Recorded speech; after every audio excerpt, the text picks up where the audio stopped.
The dance of the planets.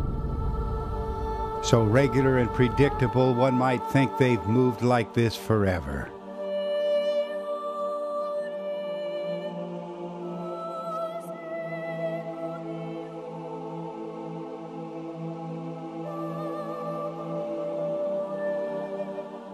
What a contrast to things claimed by the first astronomers of ancient Mesopotamia and numerous cultures that followed. They watched planetary motions with a compulsive fear. Why would diligent astronomers insist that the planets were the towering gods of a prior time?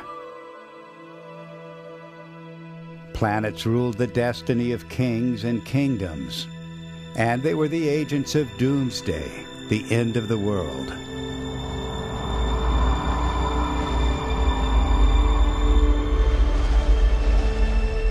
What was it about planets that inspired such reverence and fear?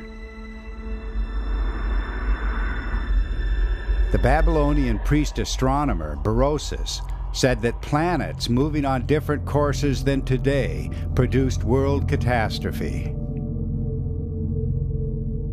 In Greek, Roman, and Gnostic thought, this was ekperosis, a catastrophic meeting of the planets.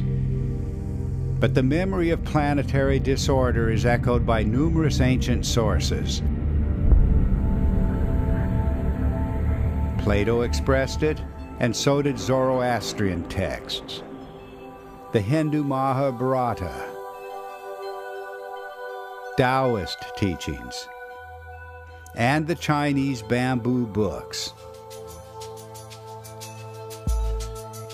Far from the spotlight today, researchers are exploring these questions of planetary history.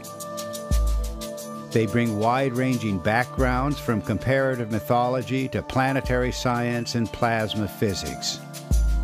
All are asking if the solar system may have been unstable in the past, alive with electrical activity.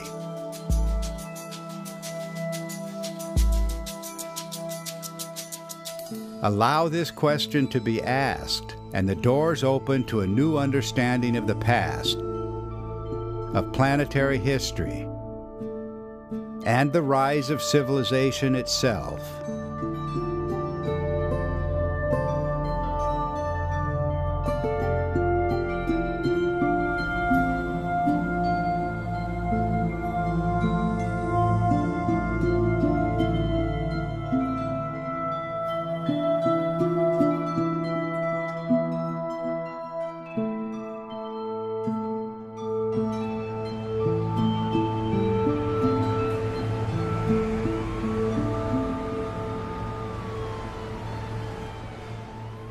When we hear the word civilization, most of us think of new technology, economic advances, rapid communication, and expansive metropolitan vistas. But earlier civilizations are much different, and they pose a mystery yet to be resolved. Early civilizations were obsessed with the past. All looked back to extraordinary events, to an age of gods and wonders. All insisted that powerful gods ruled for a time, then went away.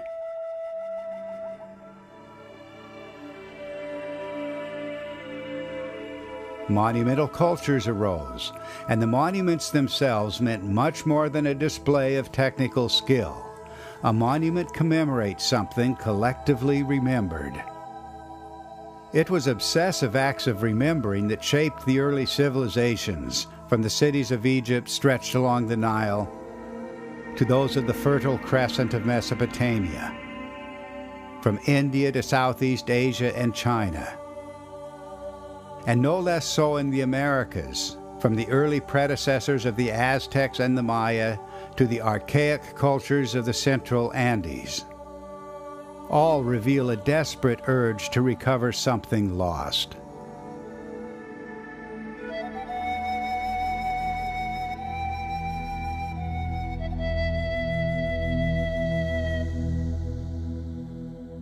Egyptian priests called this lost epoch the Age of the Primeval Gods.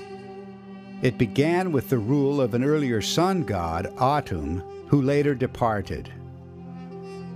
Cuneiform texts speak of the god On, who ruled with terrifying splendor, then fled the scene. The Greeks celebrated the lost age of Kronos, but he too was replaced by another power, the towering Zeus. Sages of India likewise remembered the rule of Brahma, though the god progressively faded into the background. So too the Chinese Shangdi and Huangdi, the Aztec Ometeotl, and the Maya Itzim Na, all either departed for remote regions or faded from their original prominence.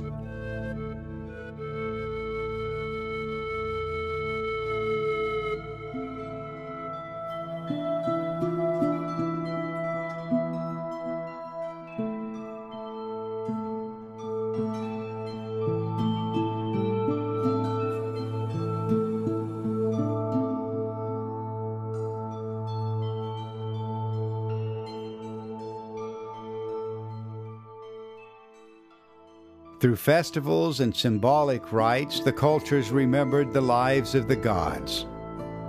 With every temple construction, every sacrifice, every harvest, every installation of a king, every royal marriage, every New Year festival, the celebrants reenacted critical turns in the lives of the gods themselves.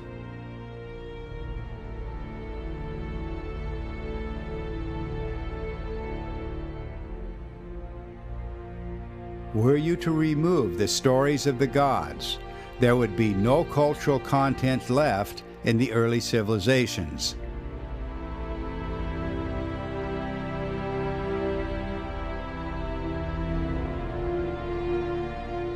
Who were the gods? And why did the early astronomers declare that the most powerful gods were planets? Here's a clue. The mythic accounts are punctuated by terror and cosmic violence. Urgent prayers and hymns reenacted the deaths or ordeals of great gods, recounting how one world age passed violently into another.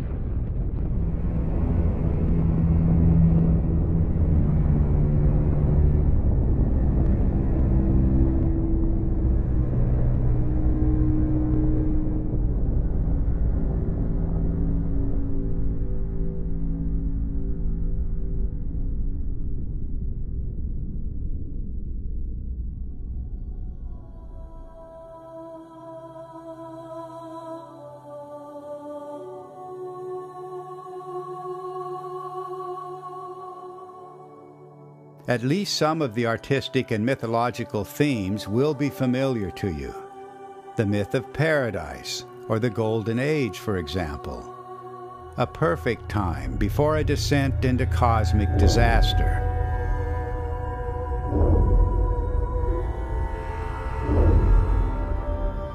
An exemplary sun, revered as the king of the world, ruling before the present sun. A mother goddess, a symbol of beauty and of life.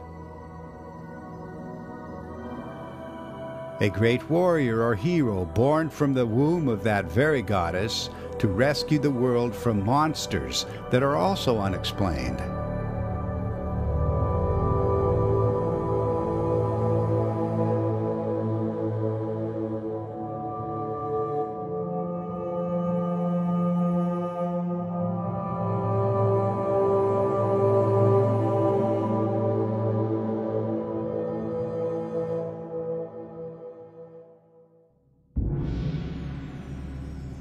Perhaps there is no better example of an unexplained mythical theme than the serpent or dragon. This remarkable creature with origins in prehistoric times has no counterpart in the biological world. Yet it was remembered on every habitable continent and persisted across the millennia into modern times.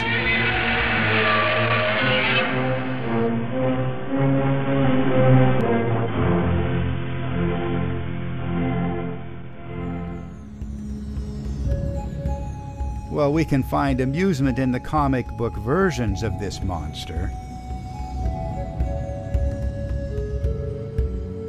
But nothing in nature today will explain the dragon's long flowing hair, its fiery breath, its beard, its twin whiskers, its wings or effusive feathers, or its global occurrence as twins, or its global association with lightning.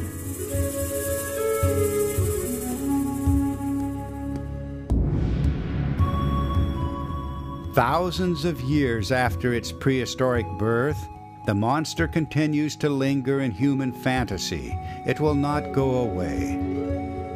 But ask yourself, how could the dragon archetype have arisen without provocation? And should we not wonder if uniquely modern prejudices are the primary reason the mystery remains unsolved? With one voice, every ancient culture insisted that our world was once a much different place.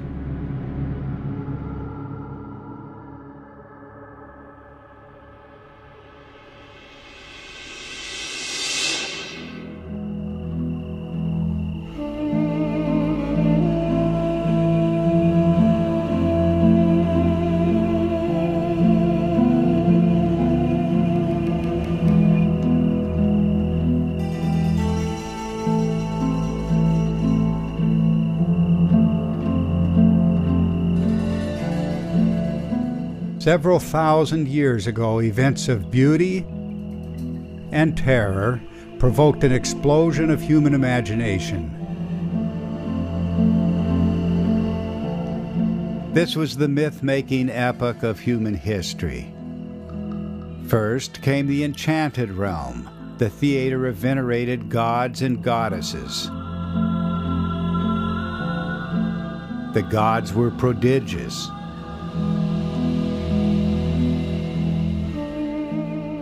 Their celestial habitat towered over the world, a model for temples and commemorative monuments on Earth.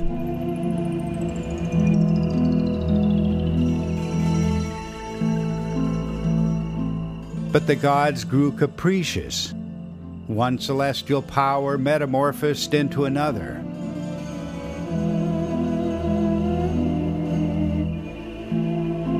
Preposterous creatures never seen on Earth roamed the sky.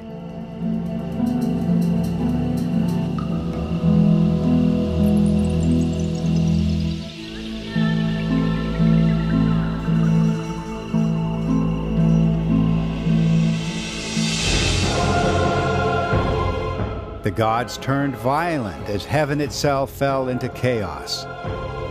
Then celestial warriors and monsters appeared to battle in the heavens, wielding weapons of thunder and fire and stone. Our challenge will be to account for this outpouring of mythic content.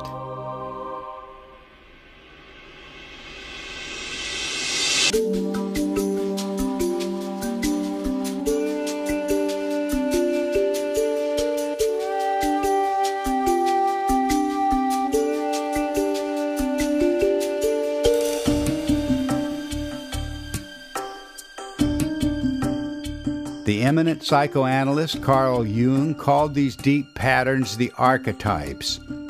He saw them as universal structures of the unconscious, lying beyond rational or scientific explanation.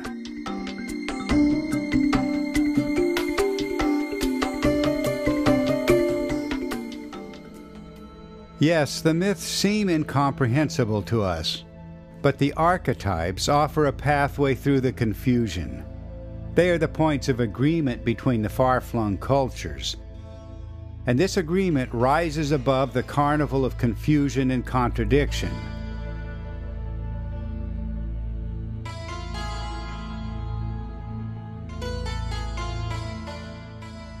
Every major culture remembered a cosmic mountain around which the heavens turned.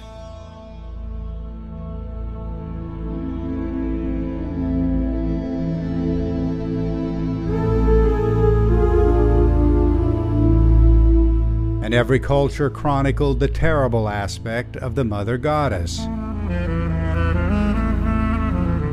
Were there no common experience, the archetypal agreement would not even be possible.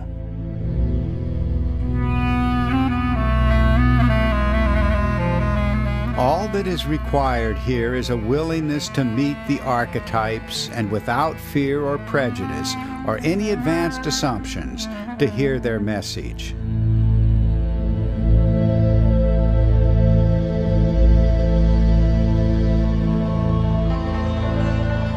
The existence of hundreds of archetypes is a fact. And it is a fact as well that no archetype speaks for natural events occurring today, not a single one. At the dawn of civilization, all of the archetypes were already present.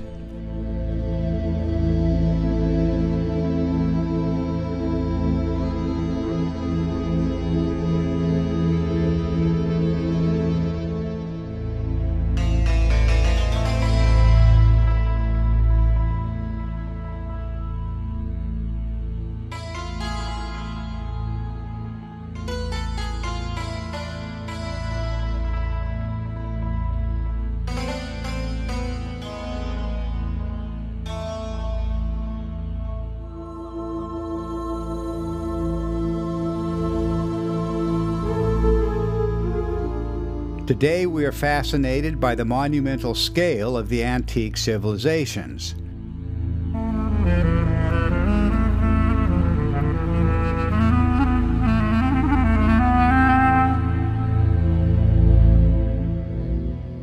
But what were the essential memories that drove the monumental culture so obsessively?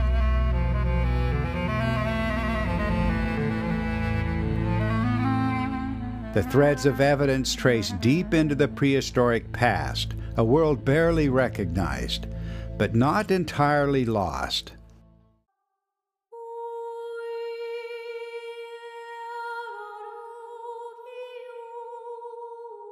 More than 10,000 years ago, Paleolithic artists painted these images on the walls of Lascaux Cave in France. They were realists, with an exceptional eye for detail. Why these talented artists of the Stone Age disappeared remains a mystery. But the greater mystery is the epoch that followed.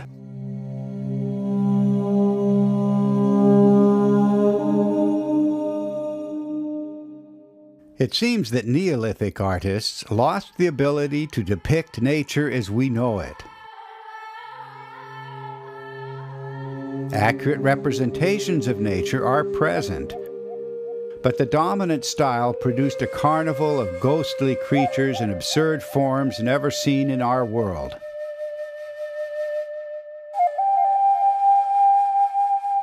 How did this tendency arise? Not in one land alone, but on every habitable continent.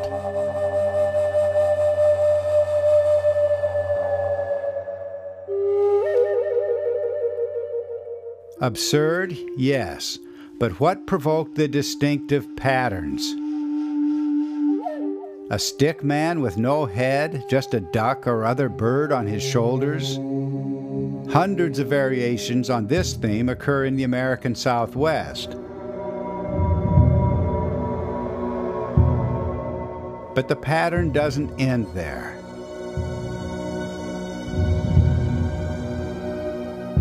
Notice the twin dots on the two sides of these crudely crafted stick figures. One instance alone is just a curiosity. But widespread patterns must have an explanation. And other details only accent the irrationality.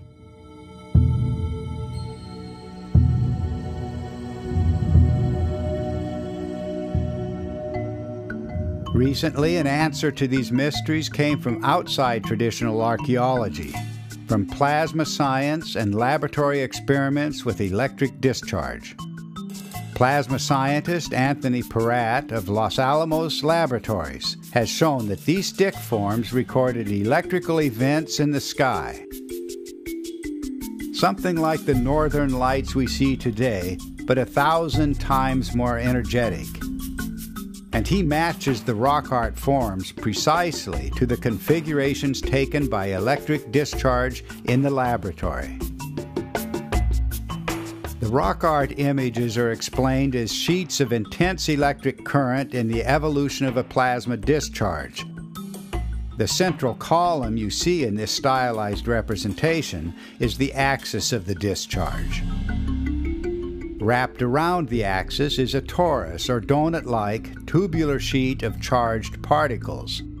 The observer sees through the transparent formation, champagne glass above, squashed bell shape below, so the plasma density is greatest at the limbs. Drawn in 2 dimensions, the formation matches the stick man carved globally on stone by the thousands. The 2 dots under the stick man's arms are the exceedingly bright, high-energy radiation called synchrotron radiation, emitted from the center of the torus.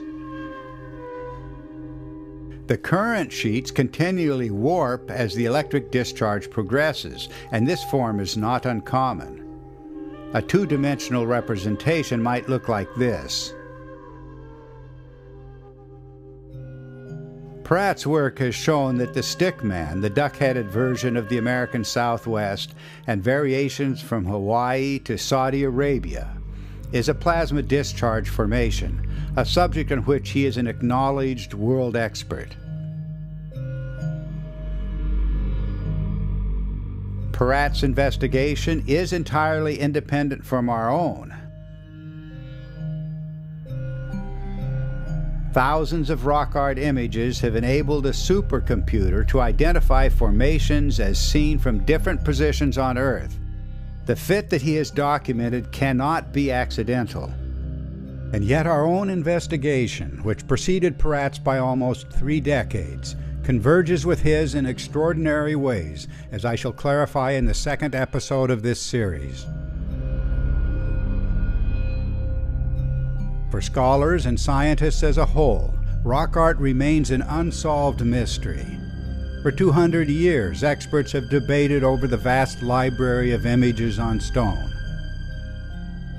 Definitive considerations are now in hand, calling for a new perspective, one that follows the compelling evidence for high-energy electrical events in the ancient sky.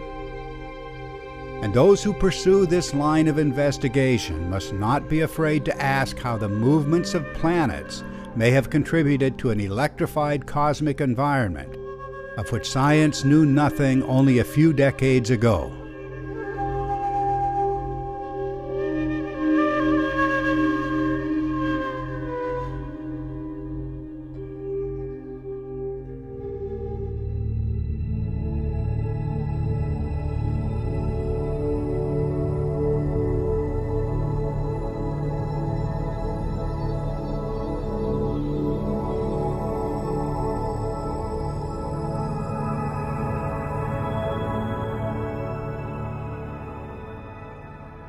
Is it possible that a fundamental mistake has crept into the sciences?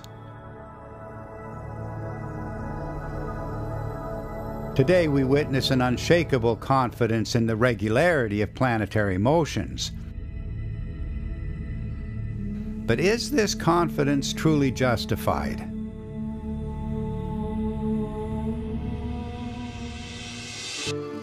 I need to take you back about 37 years. That was when the controversial theorist Immanuel Velikovsky lit a fire for me. He was the author of the book Worlds in Collision, first published in 1950, and several other books that followed. In these books, he reinterpreted both planetary history and human history. A distinguished scholar, colleague of Albert Einstein, Velikovsky had claimed that planets formerly moved on unstable courses, and more than once a planet came close enough to Earth to cause global catastrophe.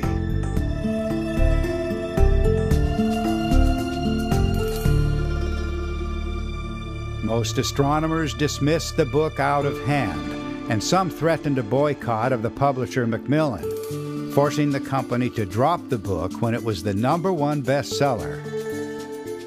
But when the space age arrived, our probes of planets and moons revealed devastated surfaces, inspiring renewed interest in Velikovsky's claims.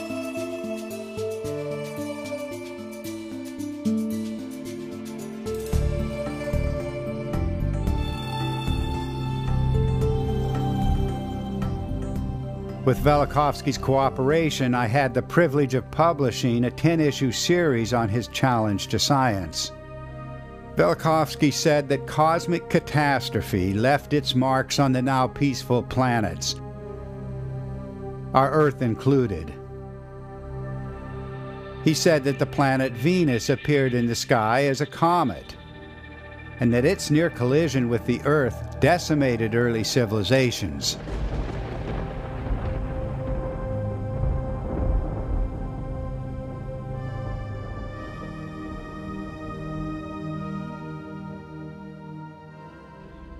He said that electricity was highly active in these events. Planets moved on erratic courses, and on occasion they nearly collided as cosmic lightning bolts flew between the approaching bodies. And he said that human memories of these events constitute evidence that science cannot afford to ignore. It soon became clear to me that Velikovsky had opened the door to a new possibility, perhaps even a new understanding of the mythic archetypes as a whole. But why did the evidence always seem too preposterous to believe?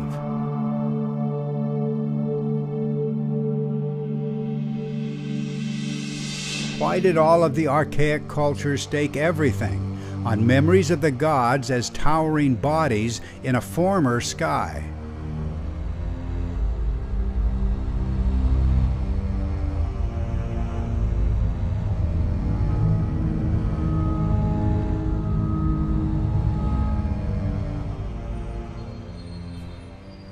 I was particularly enchanted by something Velikovsky proposed in a work still unpublished at the time.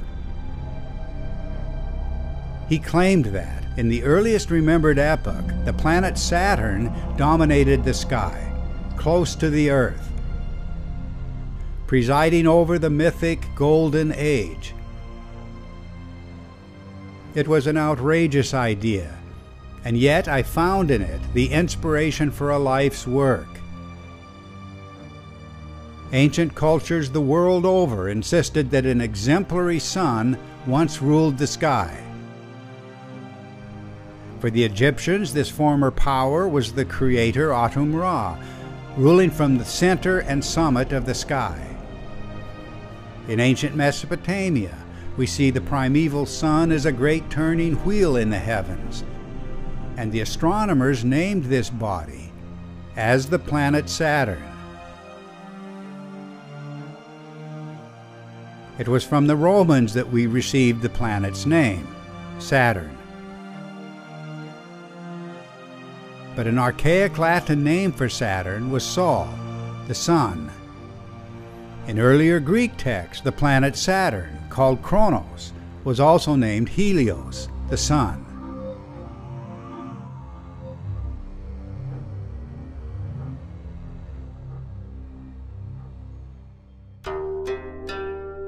Even the alchemists preserved this preposterous identity. They called Saturn the best sun.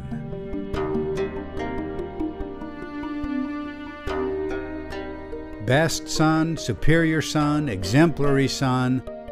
The core idea always pointed directly to the axis of the sky, the celestial pole around which the heavens visually turn. As improbable as it may seem, this is where the Egyptians located their primeval sun god, Atum.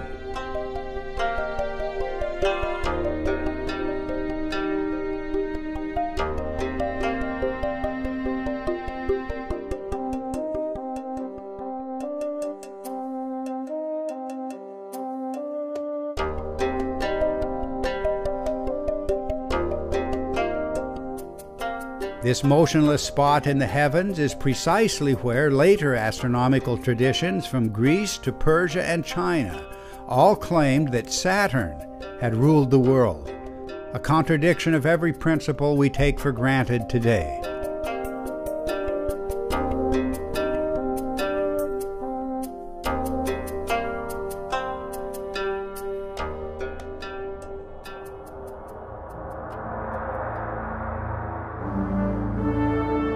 Ancient chroniclers insisted that the planet Saturn, now just a speck in the sky, had presided over the Golden Age, an epoch of abundance, cosmic harmony, and grandeur. The archaic name of Italy was Saturnia, and tradition held that this very name was given to the original site of Rome. The Sabbath, the special day of rest and reverence, was Saturni Dies, Saturn's Day, a day honored throughout the Mediterranean, the Near East, and beyond. The popular Roman festival, Saturnalia, was a symbolic return to the Saturnia Regna, Saturn's reign, the Golden Age. Much symbolic content of our own New Year's and Christmas celebrations will trace to the Roman Saturnalia and related ancient festivals.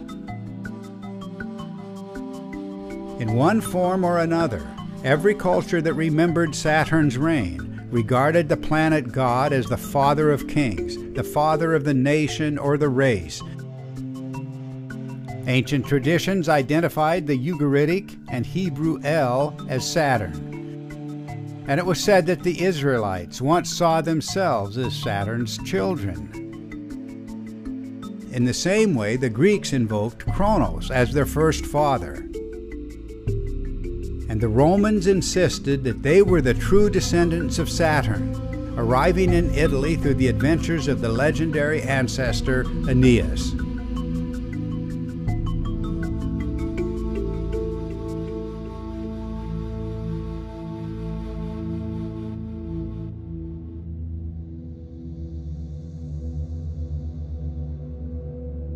But there was a dark side to Saturn, reflecting the catastrophic end of the Golden Age.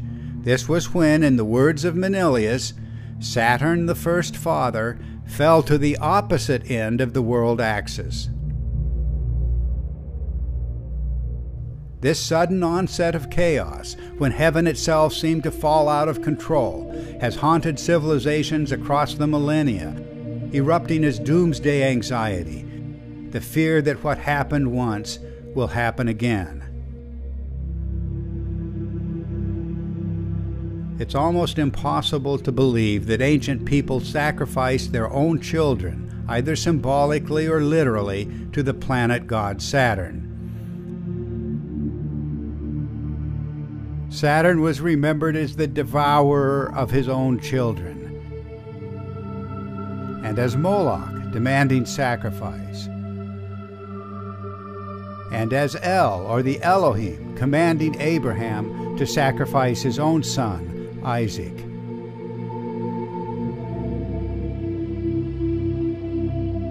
In the face of evidence that cannot be denied, the reasonable course is to bring the catastrophic source of these memories into the light of day.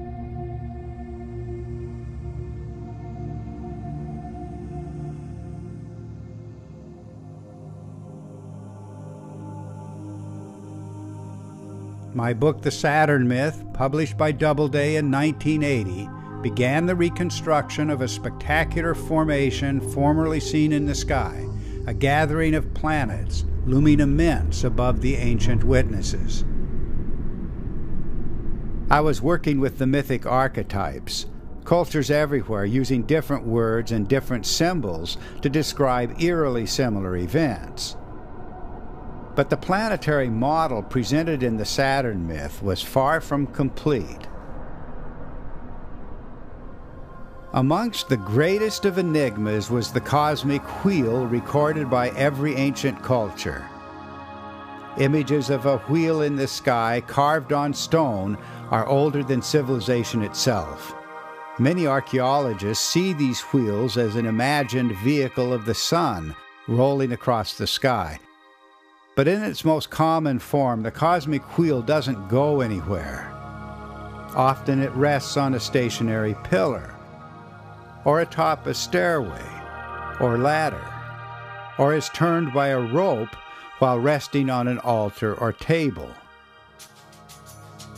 And the spokes of the wheel are not functional as such. They are fluid and etheric.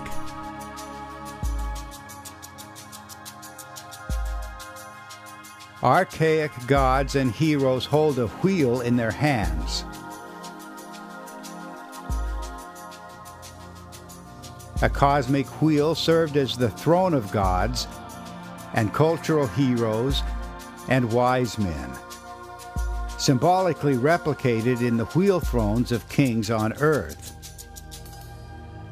The wheel throne of Buddha underscores our point, and even the popular footprint of Buddha recalls the same wheel in heaven. The inspiration did not come from our sun. Compare these prehistoric instances of the pictographic wheel from Ireland and from California.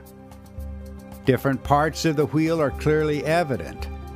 A large circle or sphere, though not always present, a central star, and a smaller, darker circle or sphere inside the star-like form.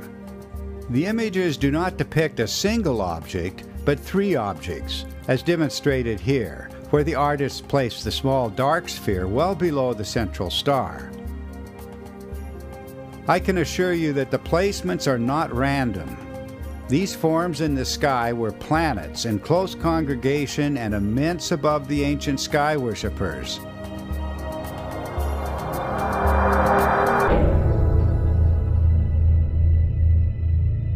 The stories begin with the appearance of this celestial formation, heaven, when heaven was close to the earth. The original unity of the sky formed by the Great Conjunction, when a straight line or arrow could pierce the hearts of the gathered powers.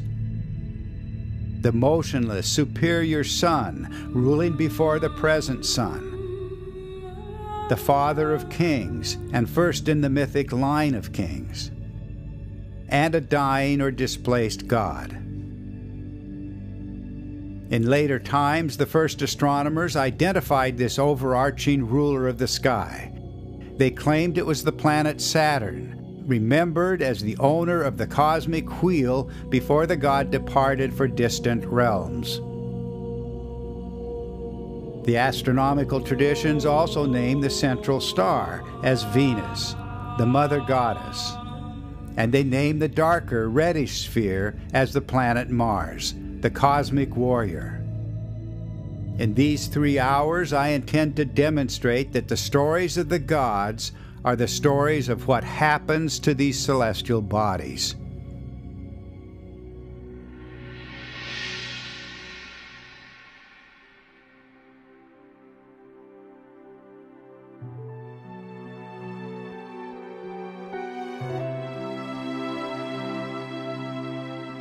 You're looking at reconstructed images of a formation in the heavens just a few thousand years ago. The configuration evolved through many phases, evoking reverence and awe, a model for kings and kingdoms for thousands of years.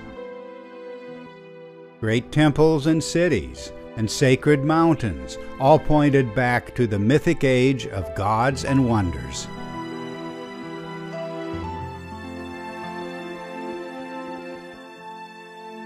Let the world's first astronomers point the way for us. They knew that what the myths and hymns and prayers called gods were planets and aspects of planets. Planets appeared close to the Earth in a heaven-spanning configuration. Memories of that celestial splendor still surround us, even if humanity later forgot much more than it remembered. Reconnecting with our forgotten past will be essential for our own cultural integrity, essential for the study of human consciousness, and essential for all of the sciences.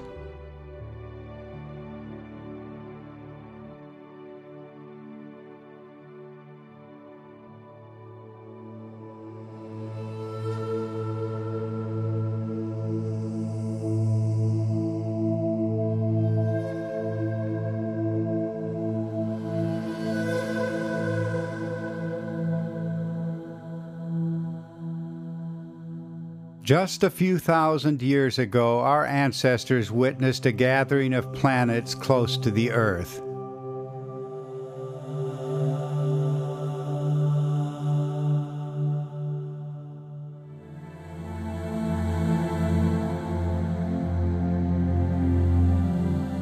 An explosion of human imagination occurred, an outpouring of mythology and symbolism that defined cultures for thousands of years. Long after the celestial provocation itself was forgotten.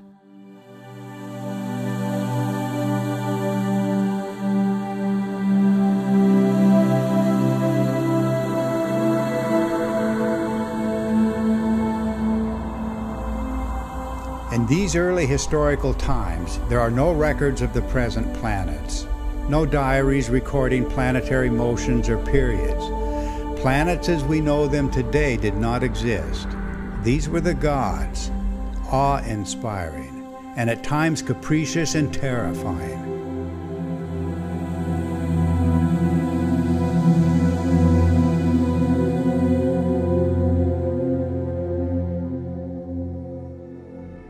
Early star worshippers speak of a great light of heaven, motionless in the sky, the Egyptian Atum or Atum Ra, the Sumerian An, the Babylonian Anu. And enigmatically, early astronomers knew the overarching figure as the planet Saturn, whose story will be a centerpiece of our third episode.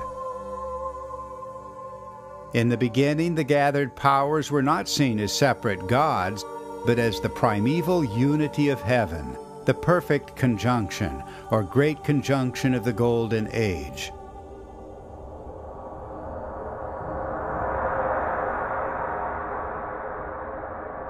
A massive sphere hung in the sky, and in its center stood a radiant star surrounded by explosive streamers.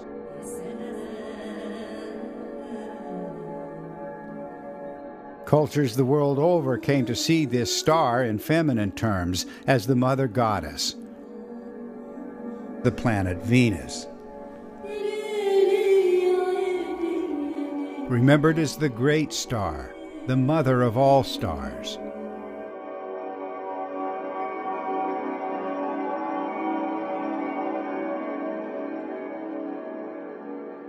This was the central eye, heart, and soul of the primeval sun, his animating life, power, and glory, and much more.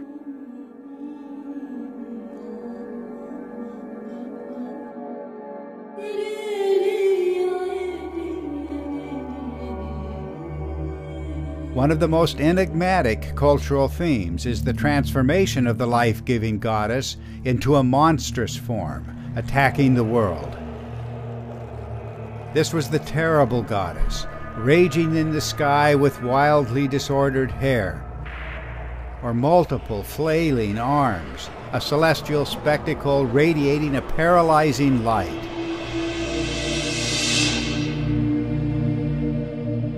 When instability and displacement occurred, the streamers discharging from Venus grew chaotic, giving the planet a frightful countenance.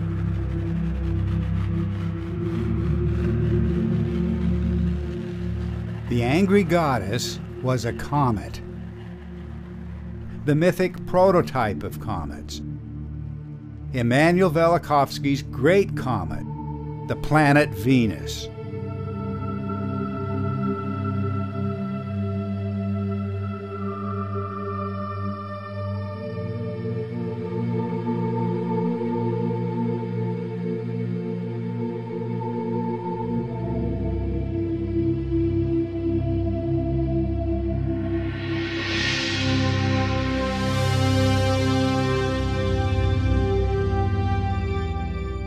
Seen in front of this central star was a smaller, darker, reddish sphere. This was the mythic warrior, the masculine heart of the heart, the child in the womb, the child on the lap, the pupil of the eye, the axle of the cosmic wheel, the most active figure of world mythology. Sky worshippers everywhere knew the identity of this warrior, the victor over dragons and chaos monsters.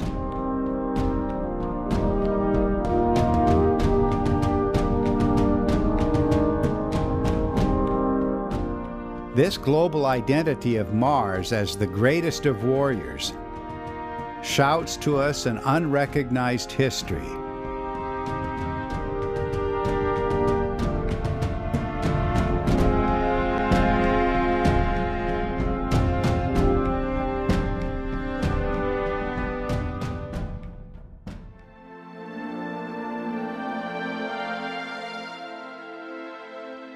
On the great sphere of heaven, a bright crescent appeared, with the orb or star of Venus between its horns.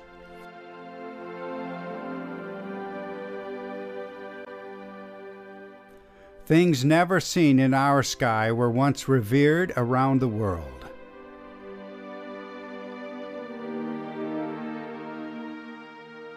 As the Earth rotated on its axis, the crescent marked out a cycle of day and night. Crescent below in the phase of greatest brightness, crescent above in the phase of dimming. Though our sun was present, casting its light on the configuration, it was not itself in the visual theater of the gods. I called this the polar configuration because the Earth itself rotated in alignment with the forms in the sky, placing these forms at a celestial pole around which the heavens visually turned.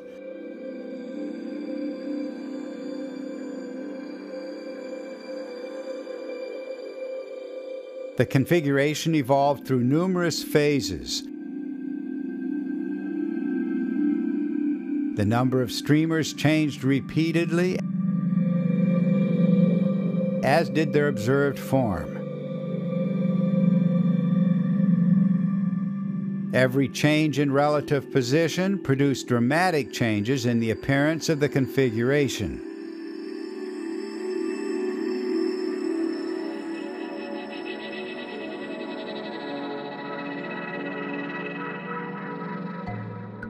In 1996, the Canadian filmmaker Ben Gadlow spent many months in Portland producing a 90-minute documentary on the reconstruction. At that time, many dynamic issues were largely unresolved. But later that year, the Australian physicist Wallace Thornhill flew to Portland for a 30-day visit. He convinced me that the forms I'd reconstructed were electrical. They were plasma discharge streamers stretching between planets.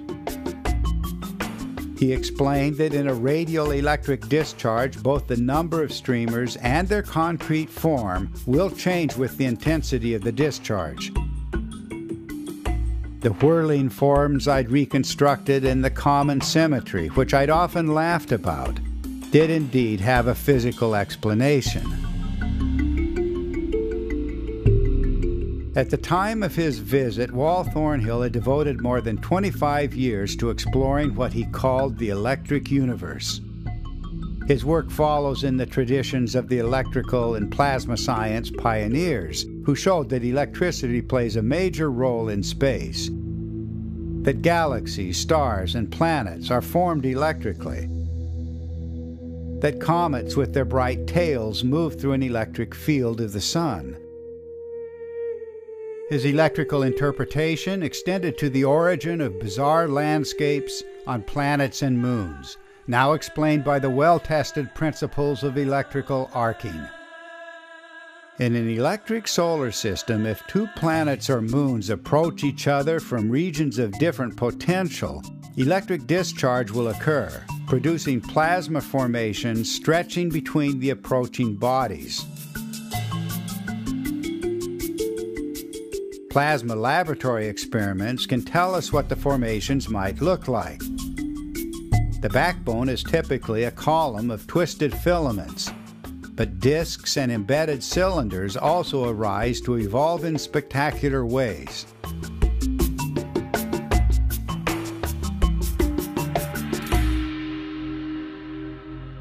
The counterpart to such formations can be seen in ancient depictions of the cosmic thunderbolt.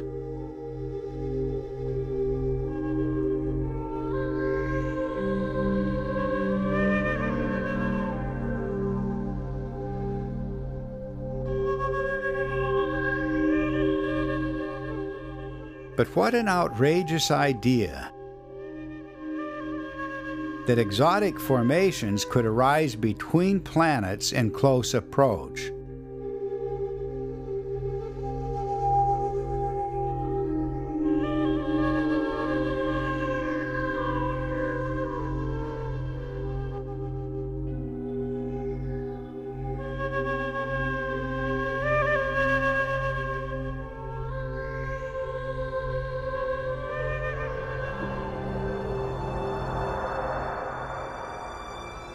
What then was the relationship of the cosmic thunderbolt to the magical swords, arrows, clubs, and spears of the great warrior gods?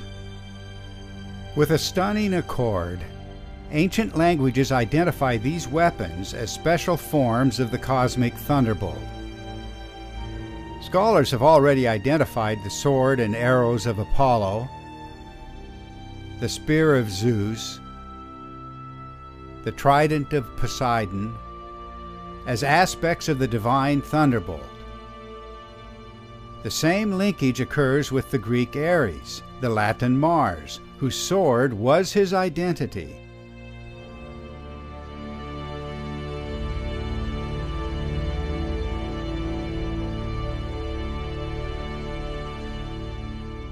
First came the thunderbolt, the core archetype. Then came its mythic interpretation as a weapon of the warrior god.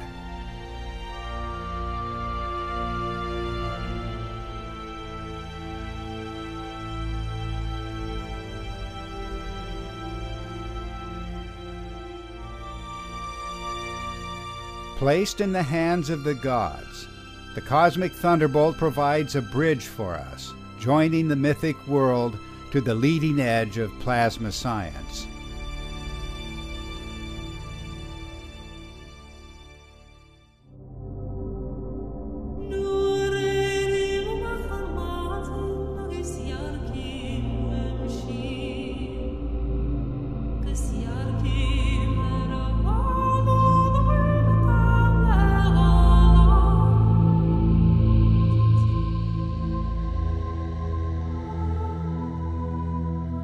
One simple truth will change the future of science and our understanding of human history. The ancient sky bore no resemblance to the sky we see today.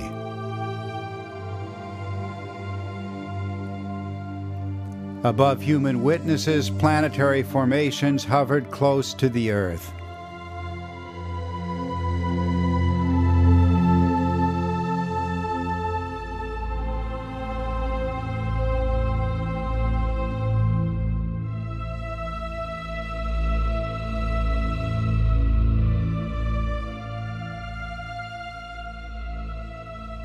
One electrical form metamorphosed into another in the celestial dance of the mythic star goddess and the cosmic warrior, astronomically identified as the planets Venus and Mars. Ancient observers saw the head of the warrior king wrapped in the radiance of the star goddess. It was his crown of glory.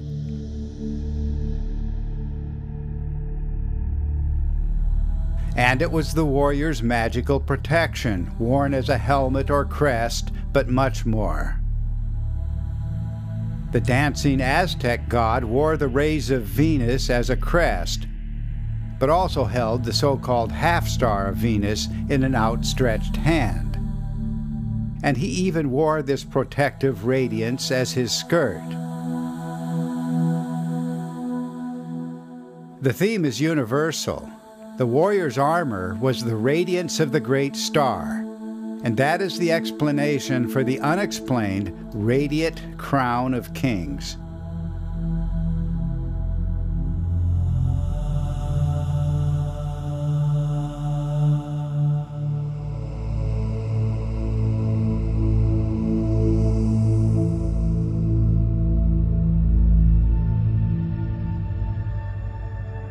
As the forms of the configuration changed, the mythic interpretations changed as well.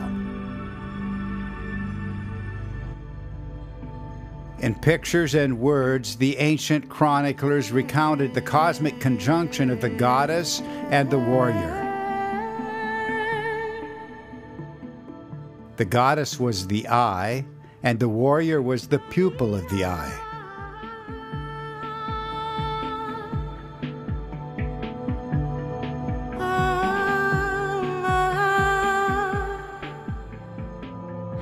Two spheres in alignment inspired a mythical interpretation as an eye and pupil inscribed upon the hand of God.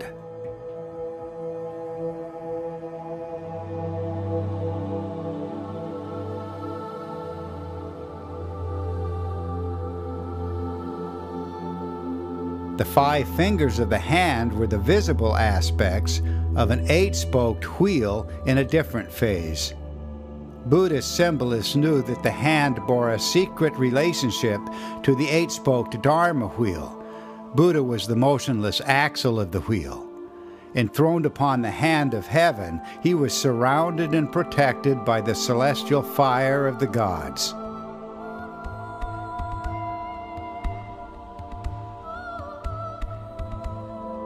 Every form that arose provoked a variety of mythical interpretations, not just a single idea. The spokes of the wheel were the animating soul and power of the universal sovereign, exploding into life at sunset. That is the meaning of the mythic plant of life.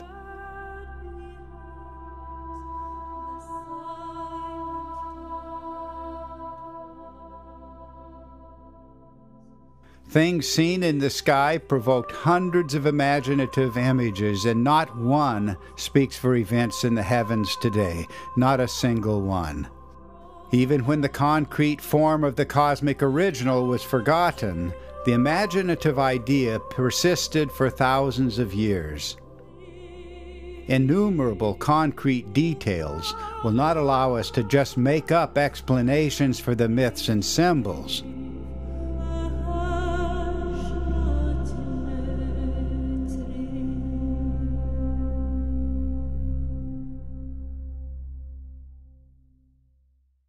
Some symbols remained abstract, but more often they added mythical interpretation to the underlying form. And many mythical images, seemingly incompatible, will trace to the same tangible form.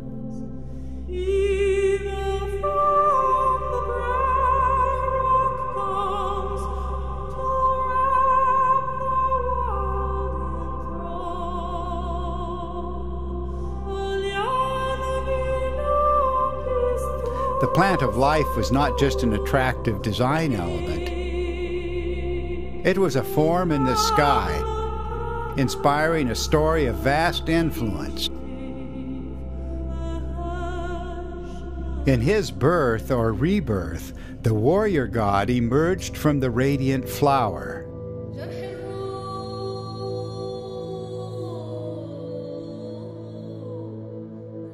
The diverse mythical interpretations and the larger stories told about these events all point to a unified substructure of human memory.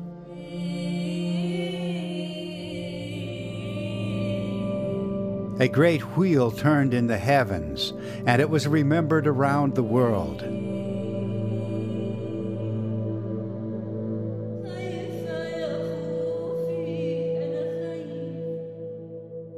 Even the modest displacement of the aligned powers was captured in ancient images.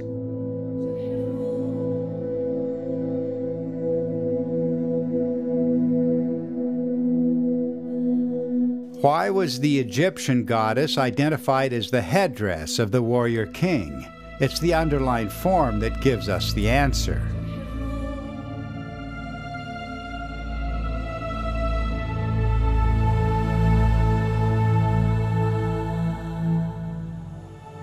A primeval sun ruled the world, shining most brightly in the night sky.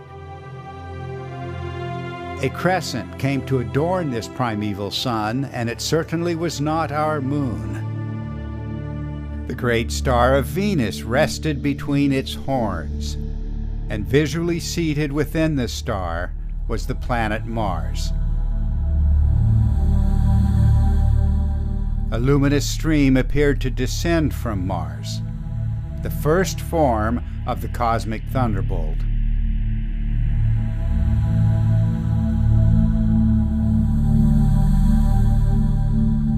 Human imagination saw a sword or dagger thrust into the region below. The warrior god was his sword, envisioned also as an axial pin, peg, or mooring post of the turning sky. The same thing as the stem of the plant of life.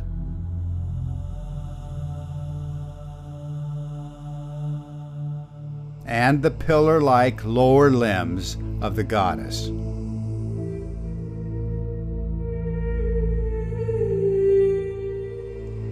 The same form in the sky was seen as a protruding tongue of both the warrior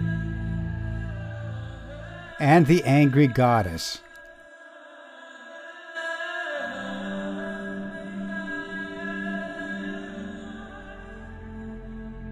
A pronounced movement of Mars occurred close to but not precisely on the planetary axis.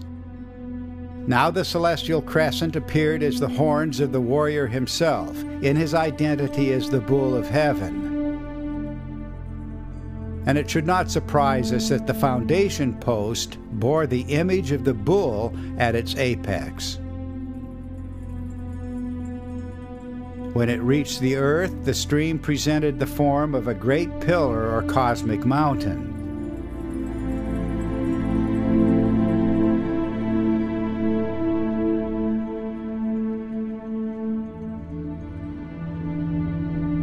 Perhaps it is too much to believe that the famous bull of heaven was just a pillar and shining horns.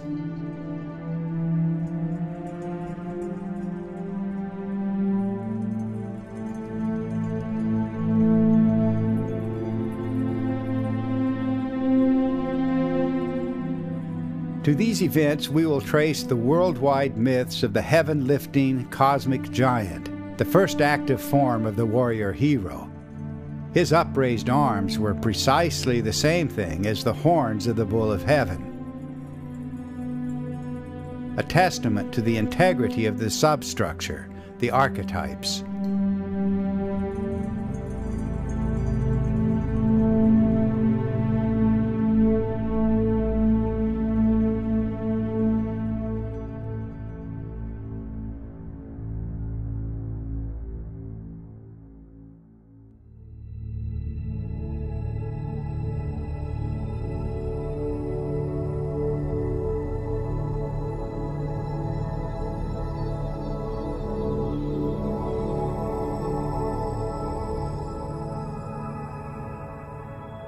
In some phases with the movement of Mars, dust and electrified plasma streaming between Mars and Venus became visible to terrestrial observers. Even small changes in this dusty plasma stream, were we to view the formation from space, would create distinctive differences in the appearance of the configuration. The great kings of ancient times wore conical crowns in numerous and always enigmatic varieties.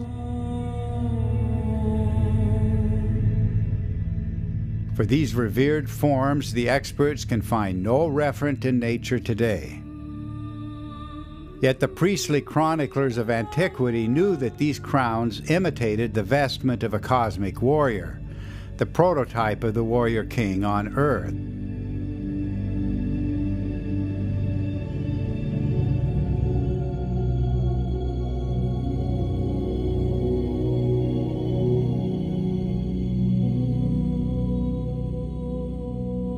With progressive instability and displacement from the axis, the stream joining Mars and Venus spiraled outward. This was the mother goddess herself, the radiant eye, heart, and soul of the primeval sun, now externalized as a curling lock of hair. And the earliest sources leave no doubt that it was a visible form in the sky.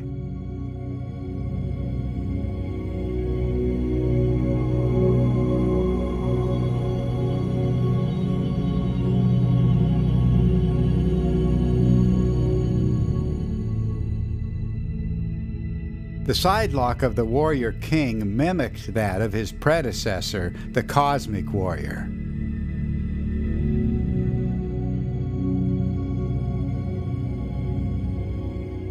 This curling life breath provoked innumerable symbols, far more than we could include here.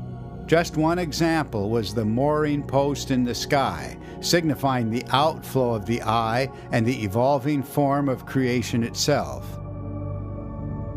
A critical turn came with the removal of the life breath curl, unleashing the terrible goddess and a cosmic crisis. In his rage, the Hindu Shiva tore out a lock of his hair, from which arose his own dark aspect, the monster Virabhadra, and close by the terrifying form of the angry goddess, whom we recognize as the comet Venus.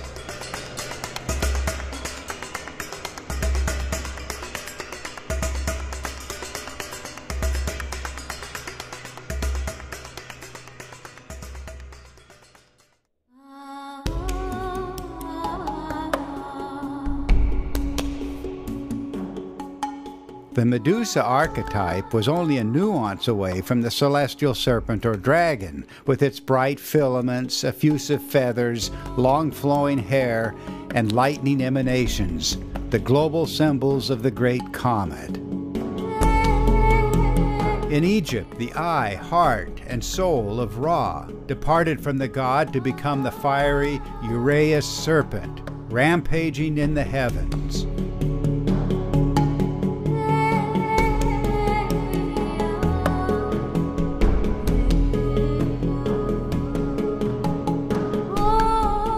Astronomical traditions throughout the Mediterranean and Near East confirm that this goddess was the planet Venus. The ancient Sumerians identified Venus as Inanna, the serpent or dragon mother, unapproachable in her rage.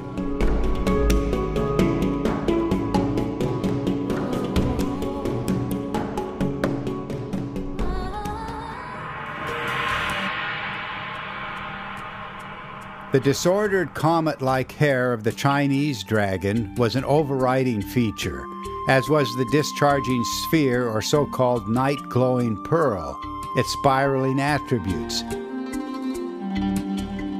and the lightning emanations of the dragon itself. Long after the remembered events, the Aztecs still knew the comet as streaming feathers.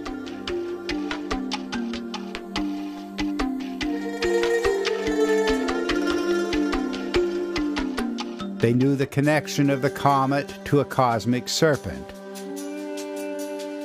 And they remembered the connection of both to the planet Venus.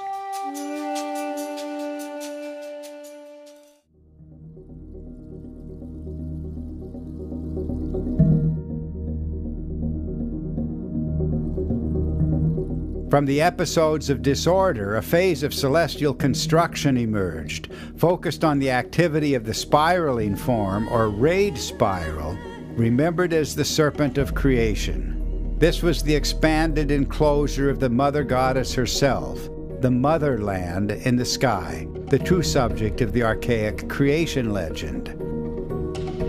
The mythic home of gods and heroes lay within an enclosure formed by the body of the celestial serpent or dragon.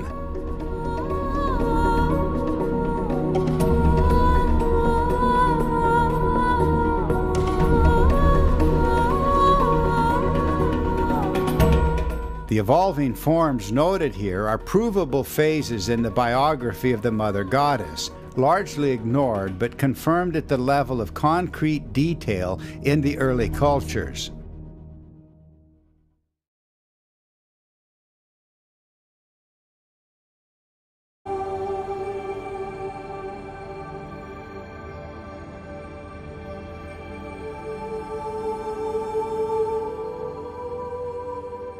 The priests of ancient Egypt knew that the white crown was the Mother Goddess. They knew that the life-breath curl and the revolving lock of hair were the same goddess.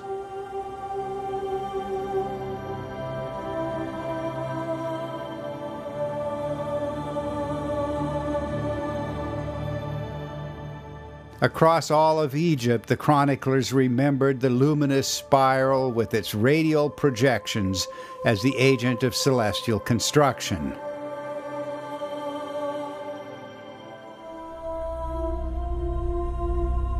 From north to south, they described the goddess, originally the Eye of Ra, taking the form of a flaming serpent, whose hieroglyph means goddess.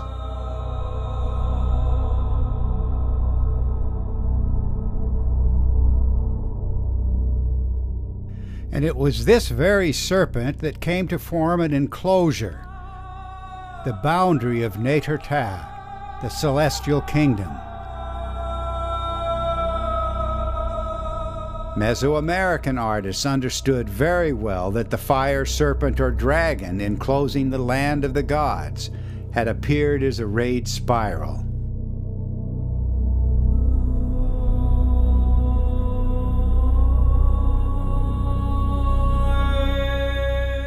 The created land of the gods, emerging from the dance of the goddess and the hero, presented four streams of light and life. Here was the motherland in the sky, the celestial model for every kingdom and city on earth, the lost land of mythic ancestors, divided by four rivers or animated by four explosive winds and turning as a great wheel in the sky. To be sure, the evolution of myth over time brought endless elaborations of the archetype. Yet even in the enthusiasm to extend the symbolism, the substratum of human memory does shine through.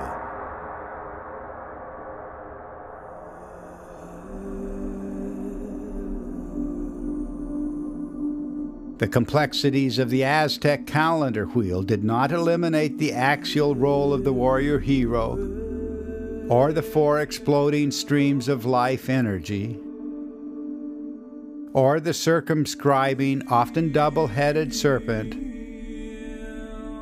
or the identity of that serpent as the fire of the gods.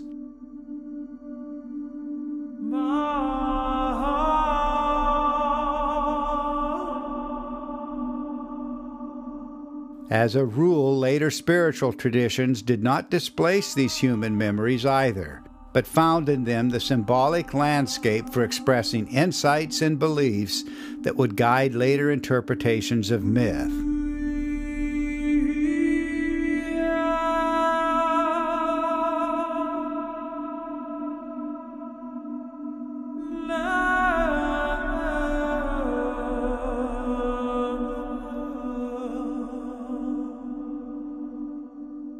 Lastly, we must acknowledge one of the most pervasive symbols of world mythology. All mythic traditions agree that the land of the gods rested on the golden or fiery mountain of heaven.